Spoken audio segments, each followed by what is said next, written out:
Madame, Messieurs, bonsoir. Bienvenue dans ce journal. Voici ce qui domine l'actualité.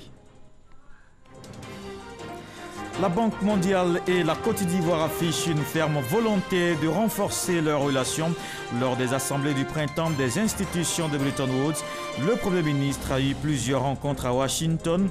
Amadou Gon Coulibaly a échangé avec le nouveau président du groupe de la Banque mondiale et le vice-président région Afrique. La Côte d'Ivoire et le Portugal renforcent également leurs relations. Les deux pays ont signé un accord de coopération militaire dans le domaine de la sécurité maritime. Précisément, c'est le premier accord du Portugal avec un pays africain non lusophone. Le ministre d'État, ministre de la Défense Ahmed Bakayoko, y est en visite de travail. Et puis c'est un événement qui permettra de tout savoir sur l'esclavage. Ouverture de la première édition des Journées internationales de la route des esclaves à Krinjabo. C'est dans le royaume Saint-Louis, au sud-est du pays. Les Bonis de Guyane, invités d'honneur, ils sont sur les terres de leurs ancêtres avant la déportation. Le Premier ministre Amadou Gon Coulibaly a rencontré le vice-président région Afrique de la Banque mondiale. Mais avant, il a échangé avec le nouveau président du groupe. Il ressort une convergence de vues sur le développement du pays. C'était lors des dernières assemblées de printemps de la Banque mondiale et du Fonds monétaire international à Washington, aux États-Unis. Adama Kone. Sourire, accolade, poignée de main. La Banque mondiale et la Côte d'Ivoire donnent les signes d'un accord parfait. D'un côté, l'indice du capital humain, nouveau gouvernail de lutte contre la pauvreté de l'institution de Bretton Woods. De l'autre, le programme social du gouvernement ivoirien, qui fait du bien-être de la population une priorité. Point commun des deux concepts, faire du capital humain le cœur de toute action de développement. Et la Banque mondiale est prête à accompagner la Côte d'Ivoire sur cette voie. Le Premier ministre nous a indiqué la volonté du gouvernement d'aller en avant dans les investissements dans le secteur du développement humain et dans le secteur social, c'est-à-dire l'éducation, la santé et la protection sociale. Et ça, c'est nécessaire pour améliorer l'indice de capital humain. Et nous, à la banque, on est tout à fait d'accord et on s'est mis d'accord avec son Excellence le Premier ministre de mettre en place des programmes et des projets pour financer. Nous avons déjà des projets et des programmes dans la santé, mais nous allons aussi voir ce que nous pouvons faire pour l'éducation et la protection sociale. Le Premier ministre aussi voudrait mettre en place une équipe ivoirienne qui va suivre l'évolution de l'indice du capital humain et nous allons travailler étroitement avec cette équipe. Je dois vous dire que c'est une coopération qui, au plan technique et financier, est excellente. Nous avons discuté des projets à venir. Nous avons pris ensemble des mesures pour améliorer les décaissements. Et nous avons évoqué les politiques et les stratégies de développement de la Côte d'Ivoire, y compris à l'horizon 2030. Donc toutes ces questions ont été évoquées avec la Banque mondiale. Nous avons eu une excellente séance de travail. Pendant plus d'une heure, donc, le nouveau patron de la région Afrique de la Banque mondiale et le Premier ministre Amadou Gon Coulibaly se sont accordés sur les grands axes de progrès de la Côte d'Ivoire. Ils peuvent alors échanger des présents, signe que les deux parties parlent le même langage, celui du développement. Et on reste avec Adama Kone pour parler de l'indice du capital humain, un concept de la Banque mondiale que vous venez d'ailleurs de voir à l'instant.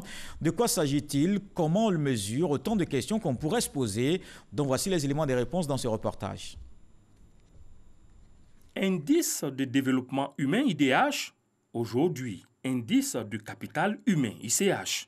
La Banque mondiale est résolument engagée à mettre l'homme au cœur du développement. Le nouvel indicateur de mesure du progrès social a été lancé par l'institution de Bretton Woods lors des assemblées annuelles de Bali en Indonésie.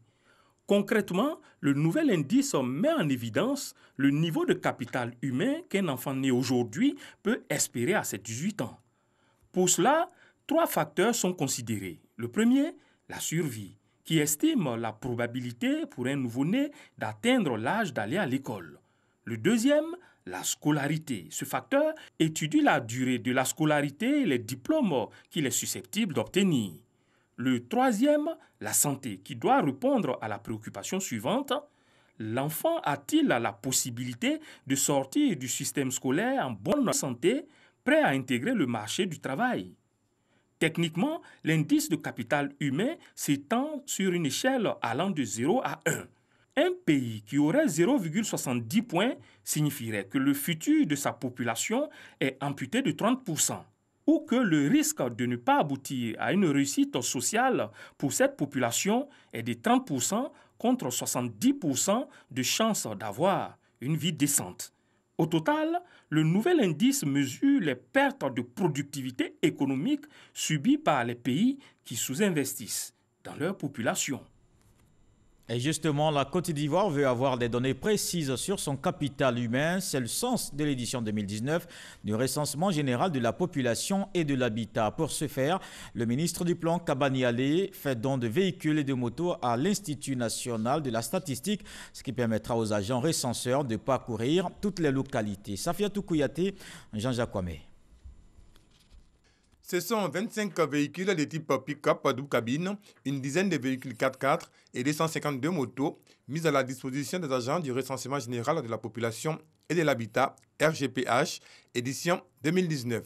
C'est la ministre du Plan et du Développement, Nialé Kaba, qui a remis officiellement les clés de ces équipements au coordonnateur de l'opération. Je voudrais demander au nom du Premier ministre, qui est président du comité de pilotage de cette opération, à tous les agents de prendre soin et de faire bon usage de ce matériel que nous mettons à leur disposition. C'est un élément que nous venons de voir qui est rassurant pour la population, mais également qui devrait engager chacune et chacun à accompagner cette opération pour sa réussite. Les représentants des structures impliquées ont exprimé leur satisfaction face à cet engagement du gouvernement à mener à bien ce projet. Nous voulons remercier tout le gouvernement ivoirien pour cet apport important sur le recensement de la population de Côte d'Ivoire que nous avions démarré.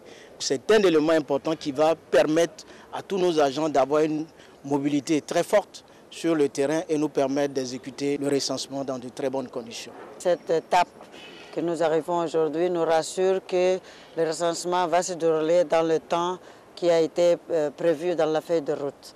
Donc comme agence d'accompagnement technique, on peut que féliciter Madame le ministre du Plan de développement qui représente le gouvernement dans toute cette opération. Cette opération de recensement général de la population et de l'habitat RGPH va coûter 19,6 milliards de francs CFA. L'opération a démarré en novembre dernier et mobilise 40 000 agents d'exécution. Le projet, au mois d'avril, est à l'étape d'évaluation de la qualité du dénombrement et des données collectées. Les résultats du RGPH sont attendus fin décembre 2019. Une occasion de renforcer les relations avec ce pays lusophone. Le ministre d'État, ministre de la Défense, est au Portugal. Ce déplacement est marqué par la signature d'un accord de coopération militaire. Il concerne précisément le domaine de la sécurité maritime. Walter Amadou Ouattara. L'hymne national de Côte d'Ivoire entonné à Lisbonne, au Portugal. Le ministre d'État, ministre de la Défense, Ahmed Bakayoko, s'y trouve pour une visite de travail de 48 heures. Cette visite est marquée par la signature d'un protocole d'accord de coopération militaire signé par les ministres portugais et ivoiriens João Gomes Gravino et Ahmed Bakayoko. L'accord porte sur l'échange d'informations, d'équipements et de formation. Témoin de la signature de cet accord, le premier du genre avec un pays africain non lusophone, Fana Kofi, ambassadeur de Côte d'Ivoire au Portugal.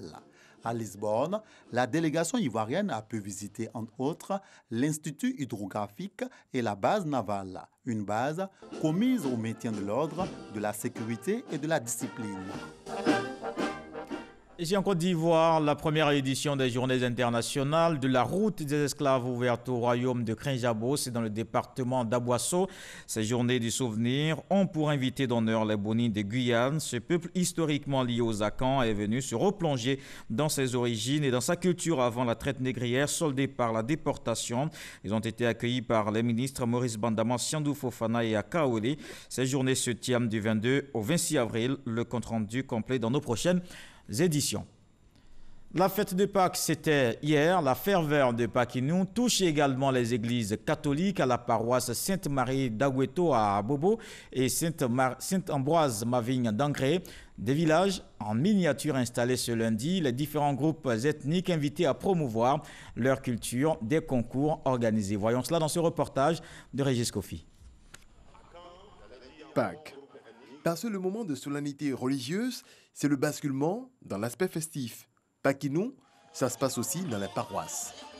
Au cœur de notre Paquinou, nous présentons des mets traditionnels comme modernes. Nous aurons cette année le concours du plus bel apparat en couple. Et à côté de cela, nous aurons également la récitation du Je vous salue Marie en langue. L'amour et le renforcement des liens fraternels restent le maître mot de cette célébration qui a vu le jour en 2012. J'ai trouvé utile d'organiser mes chrétiens pour que le lundi de Pâques, nous restions ensemble pour célébrer la cohésion, que chacun apprenne à découvrir la beauté qu'il y a dans la culture de l'autre et que chacun prenne sa culture comme un don de Dieu. C'est au milieu des palmiers, dans cet espace qui rappelle la verdure du village, qu'a eu lieu cette fête à laquelle a été convié le groupe Soteka.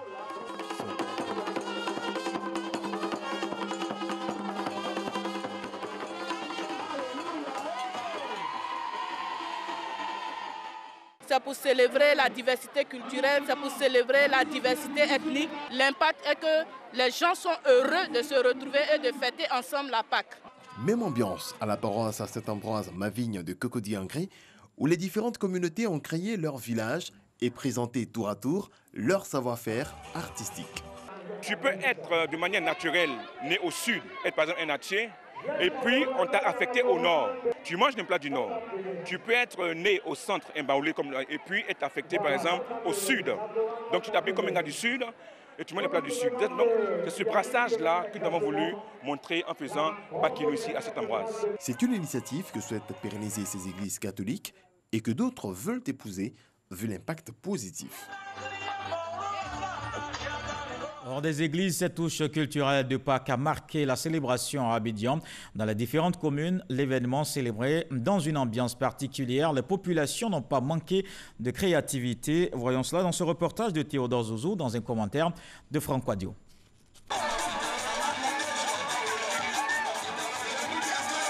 Ce n'est pas un roi ni un chef traditionnel sur la piste de danse au milieu de ses administrés. C'est un prêtre. Nous sommes à la Paquinou de Yedokro, village créé de toutes pièces au sein de la paroisse Saint-Pierre, la joie de Yopougon par les autorités religieuses. On ne veut pas laisser nos cultures se perdre.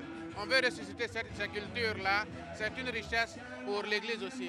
La Paquinou puisse quand même permettre à tous les paroissiens d'utiliser ce qu'ils ont de fort dans les retrouvailles pour aussi construire leur église. Le village Paquinou de Yedokro, un village dans une symbolique de cohésion, les habitants sont venus de toute la Côte d'Ivoire et de la zone CEDEAO. Moi je viens de Lomé. Paquinou, c'est une fête que nous aimons pratiquement, même chose comme chez nous. Toujours à Yopougon, ici, un peu de musique et de bonne humeur et le tour est joué. On est venu juste pour l'amusement, un peu avec les frères, partager la nourriture. Pâques, dans l'esprit et dans les gestes, l'idée est exploitée à profusion. Dans cet espace de détente, à Bengéville-Abata, petits plats et attentions diverses. On a essayé d'innover. Habituellement, au village, c'est de la viande de brousse qu'on consomme. Et donc, nous, comme ça, on a trouvé de la viande de brousse, du gésil braisé, on a trouvé de la soupe de cabri, du cabri braisé, escargot sauté, tout ça. Et puis du brunch. Un peu plus loin, à Bengéville-Centre, c'est un festival culturel pour célébrer Pâques autour de la thématique Pâques et cohésion. L'office paroissial des jeunes d'Aquai Santé a mis en place donc cette grande fête qui est spirituelle, culturelle et gastronomique pour inviter tout le monde à venir massivement au sein de l'église pour fêter en famille. Paquinou 2019 à Abidjan, valorisation donc des valeurs culturelles gastronomiques autour des notions de partage, d'amour et de solidarité. Et on va rester dans cette même ambiance de fête et je vous emmène à présent voir Paquinou dans les régions du Lodibois et du Cavali. Ceux qui n'ont pas effectué le déplacement du grand centre du pays ont aussi célébré l'événement. Le ministre Amédée Kouakou en a profité pour lancer un appel à la paix et au développement. Léon Brou. Ils n'ont pas fait le déplacement du Vébaoulé, mais les ressortissants de cette partie du pays à Divo peuvent célébrer Paquinou. Au menu, jeux, danse et parler de la langue du terroir, prestations d'artistes, bref, un cocktail pour ressourcer chacun dans sa culture d'origine.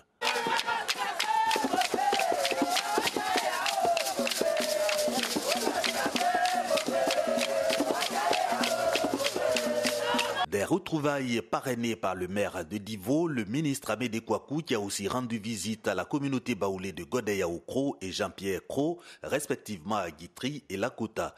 Objectif, partager la joie de la résurrection du Christ, mais surtout encourager au renforcement de la cohésion entre baoulés, puis entre cette communauté et ses hôtes. Même exercice à Diglo, région du Cavali. Comme dans le Logui-Bois, Amédée Kouakou n'a pu s'empêcher d'inviter les Ivoiriens et la communauté baoulée en particulier à s'inscrire dans la vision de paix et de développement du président Alassane Ouattara. Ce que le chef de l'État souhaite pour les Ivoiriens, c'est le développement. Avoir des routes, avoir des écoles, avoir l'électricité, avoir des centres de santé, que les Ivoiriens vivent dans de meilleures conditions. Je pense que c'est ce message-là que nous avons porté. Nous repartons satisfaits parce que ce message important du chef de l'État a été donc clairement compris par les populations qui ont dit clairement qu'elles sont pour le développement. Donc elles suivent le chef de l'État sur le chemin qu'il a tracé. Autres étapes du périple de Paquinou d'Amédée Kouakou, Kondeyaoukro, commune de Tébissou et Aoubé, département de Sakassou, dans le Vébaoulé, toujours pour prêcher la paix, la cohésion et le développement. Il y avait la fête aussi dans la région du Gor. Il ne s'agissait pas justement de Paquinou, mais de l'intronisation de Noël Niagno. Il est le nouveau chef du canton Pakolo. Il a été installé samedi par les autorités administratives. Journaliste à la RTI, il dirige désormais une vingtaine de villages. Eugène Atoubé. Village de Dogagnoa, à une dizaine de kilomètres de Gagnoa, région du Gor. Dans cette localité, chef-lieu du canton Pakolo, le chef de village a pour nom Noël Niagno Sakalou. Depuis novembre 2017, il est désigné chef du canton Pakolo à l'unanimité de ses pairs. Place Étienne Goudé à Dogagnoa. Son entrée est triomphale, devant un aréopage de personnalités d'invités de marque.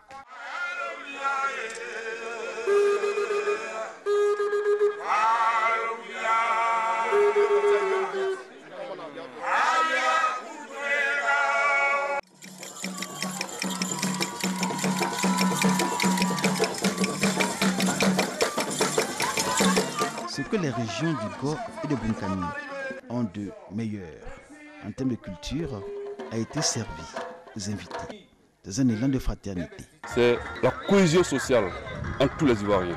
C'est le rapprochement des peuples, l'union, la paix. Le chef du canton Pakolo aura réussi à donner de la majesté et un caractère sacré à son investiture, avec la présence du roi de Bouna, Sa Majesté Negué Gluman, accompagné d'une forte délégation venue du Bunkani. Au-delà de l'officiel, du festif et du sacré, un symbole.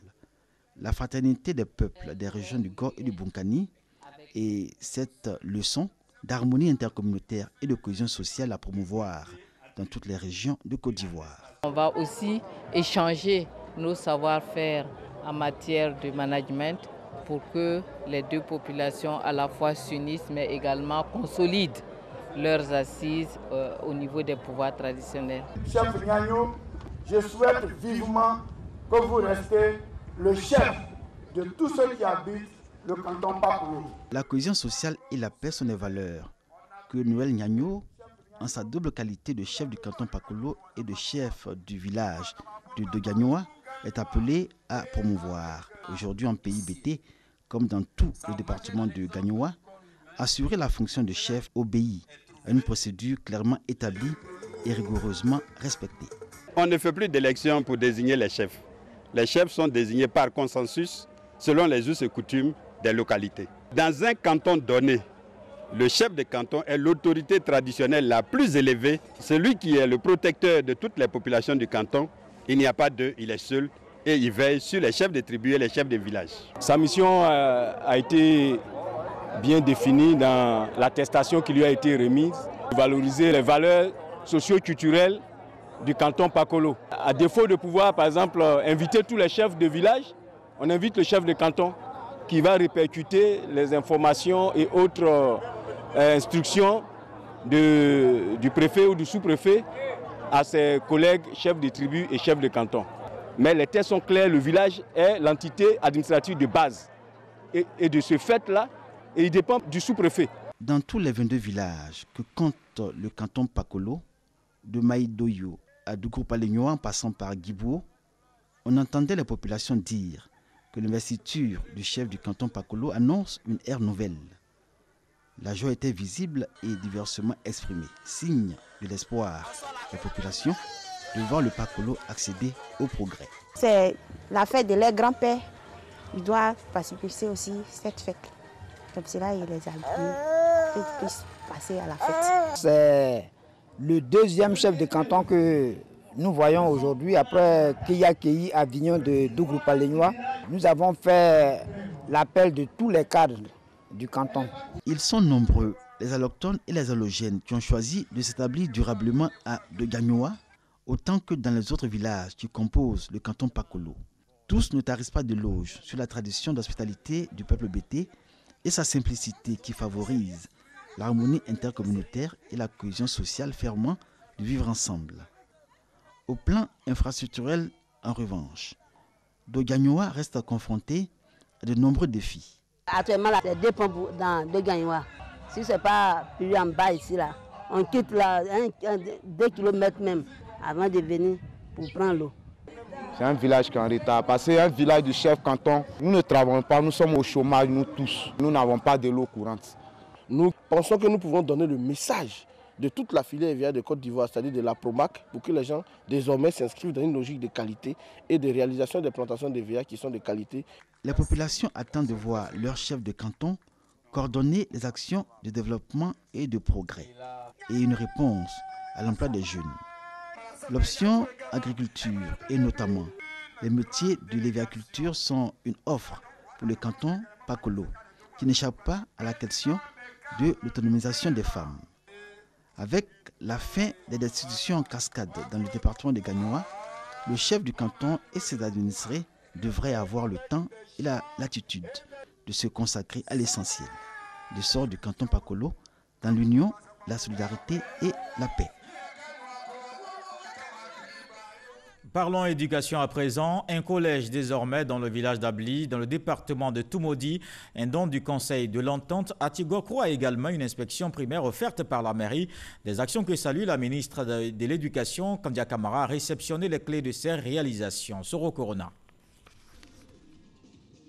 4 bâtiments de 4 salles de classe, un bloc administratif, un bâtiment pour les éducateurs, des latrines.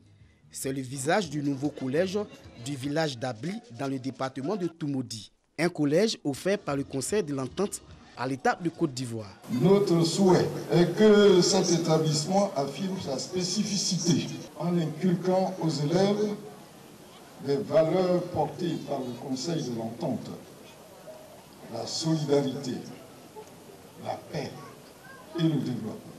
Fête de Pâques, pas de repos du tout pour la ministre de l'Éducation nationale, de l'enseignement technique et de la formation professionnelle. Après Abli, Kandia Camara a inauguré l'inspection de l'enseignement primaire d'Atigouakourou, dont de la mairie de la localité.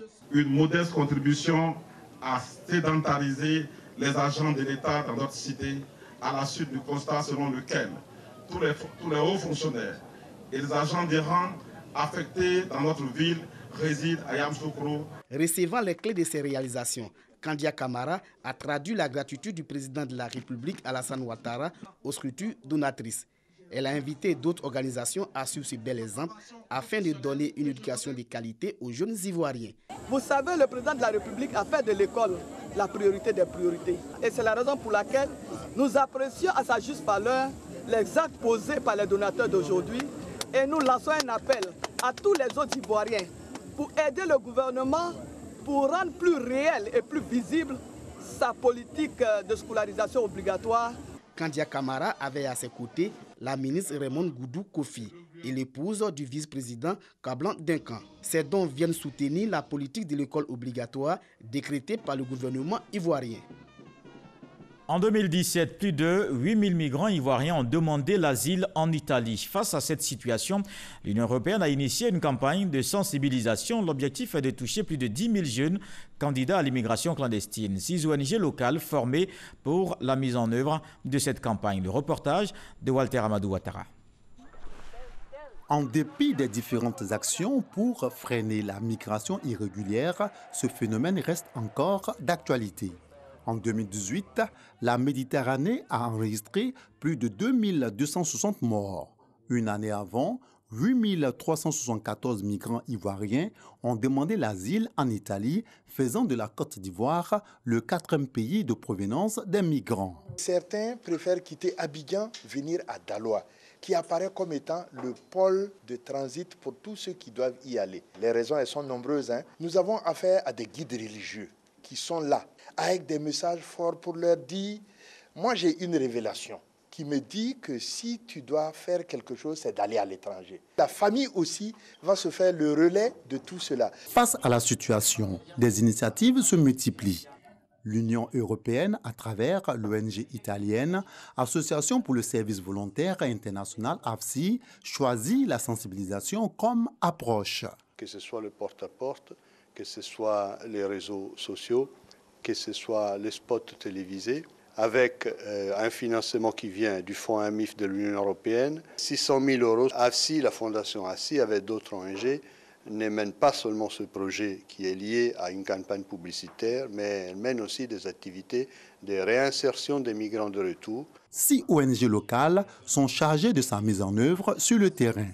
Ces ONG viennent d'être outillées à mieux faire passer le message, invitant les potentiels candidats à l'immigration à rester en Côte d'Ivoire. Déjà, NS Migrants s'approprie la sensibilisation. Je fais l'appel à la jeunesse ivoirienne.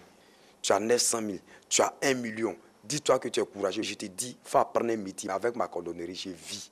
L'Eldorado, c'est ici. La campagne de sensibilisation et d'information sur les risques d'immigration irrégulière dans les pays tiers va durer 18 mois. Sa cible, 10 000 candidats à l'immigration clandestine dans les villes d'Abidjan, Bouaké et Daloa.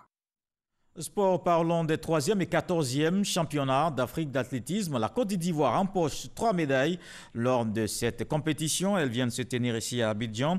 Une médaille d'argent au lancer de javelot, 2 bronzes au relais 4x100 chez les moins de 18 ans, filles et garçons. Dans le reste de l'actualité, au Soudan, les responsables de la contestation suspendent les discussions avec l'armée. Les échanges devaient aboutir à la formation du gouvernement civil. On fait un bref tour du monde avec Woyon Télé-Soro, Alexis Ouedraogo.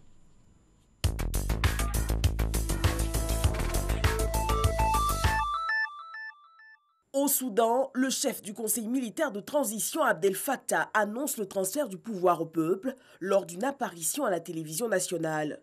Cette sortie du 2e patron du conseil militaire après la chute d'Omar el-Béchi ne résout pas la rupture des discussions de la contestation soudanaise avec l'armée. Principal point de désaccord, le rejet des noms de certaines personnalités proposées par l'opposition. En Asie du Sud, au lendemain des attaques suicides, le porte-parole du gouvernement sri-lankais pointe du doigt le mouvement islamiste local National Toufet Jamaat comme responsable de ce drame qui a causé la mort de 290 personnes. Pour l'instant, aucune revendication n'a été déclarée. Une alerte avait été envoyée aux autorités du pays sur le risque d'attaque pour la période de la célébration de Pâques. Dimanche, Volodymyr Zelensky est devenu le 6e président de l'Ukraine. Au second tour de la présidentielle, il a creusé l'écart entre lui et son adversaire direct. 73% des voix contre 24,6% pour le président sortant, Petro Poroshenko. Ce dernier a tout de suite reconnu la victoire du nouveau président. Âgé de 41 ans, Zelensky, du métier de comédien à la tête de l'État ukrainien, prêtera serment le 6 juin prochain. Et ce journal est terminé. Merci de l'avoir suivi. Je vous retrouve demain avec beaucoup de plaisir. Bonsoir.